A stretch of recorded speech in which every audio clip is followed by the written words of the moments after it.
He was a boy. Just a boy. When I was a very young girl. When I was 16, I made the discovery. Love. All at once and much too completely. It was like you suddenly turned on a light on something that had always been half in shadow. That's how it struck the world for me.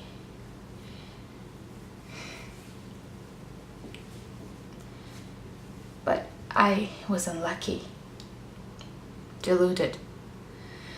There was something different about the boy, a nervousness, a softness, and tenderness, which wasn't like a man's. Although he wasn't the least bit effeminate looking, still that thing was there. He came to me for help.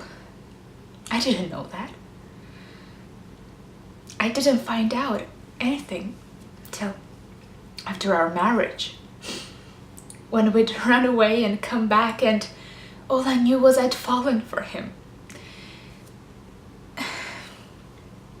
And I knew that I had failed him in some mysterious way and wasn't able to give the help that he needed, but he couldn't speak of.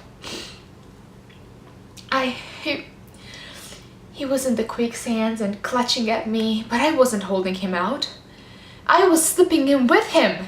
I didn't know that.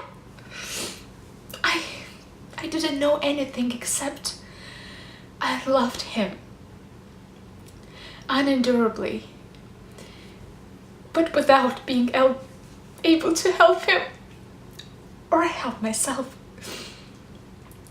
And then I found out.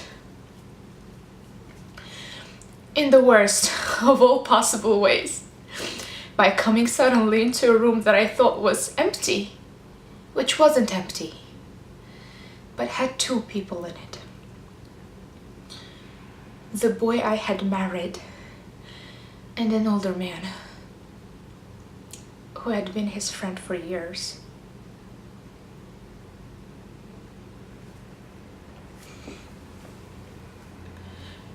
Afterwards, we pretended like nothing had been discovered.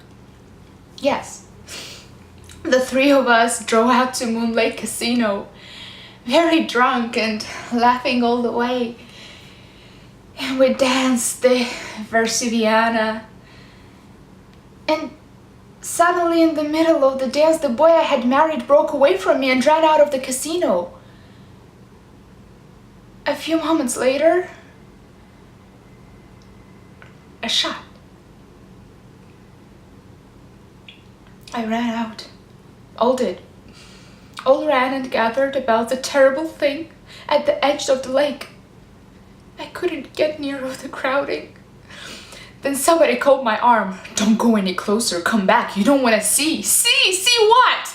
Then I heard voices say, Alan, the gray boy. He'd stuck the revolver into his mouth and fired, so that the back of his head had been blown away.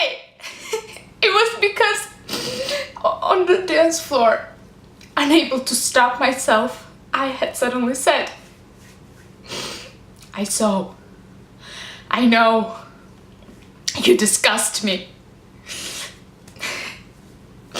And then the searchlight which had been turned on the world was turned off again. And never for one moment since has there been any light that's stronger than this kitchen candle.